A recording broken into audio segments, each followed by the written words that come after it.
मनुष्याणां सहस्रेषु कश्चिदति सिद्धये एततामपि सिद्धानां कश्चिन् मां वेत्ति तत्त्वतः।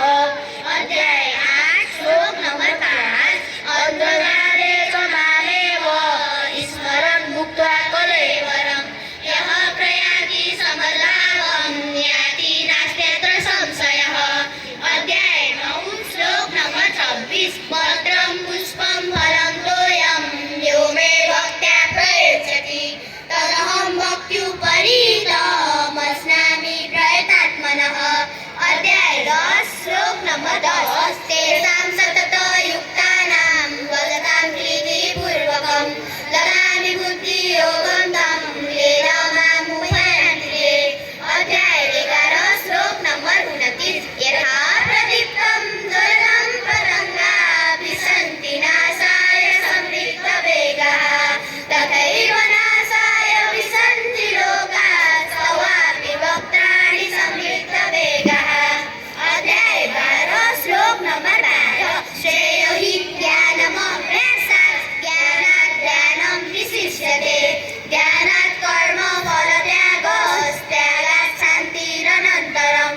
अध्याय 13 श्लोक नंबर 1।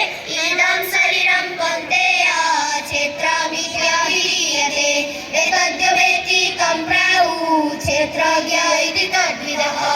अध्याय 14 श्लोक नंबर 25। मानापमानयोस्तुल्यो मित्रादिपक्षयोः सर्वारम्भ परित्यागी गुणातीतः स उच्यते। अध्याय 15 श्लोक नंबर 7। ममैवांशो जीवलोके जीवभूतः सनातनः मनः षष्ठानीन्द्रियाणि प्रकृतिस्थानि कर्षति। अध्याय 16 श्लोक नंबर 1।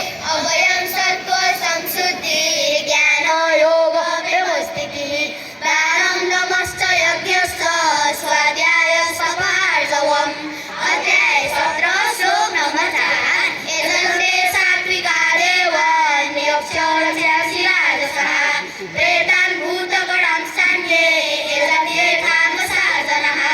अध्याय 18 श्लोक नंबर 66। सर्वधर्मान् परित्यज्य मामेकं शरणं व्रज अहं च सर्वपापेभ्यो मोक्षयिष्यामि मा शुचः।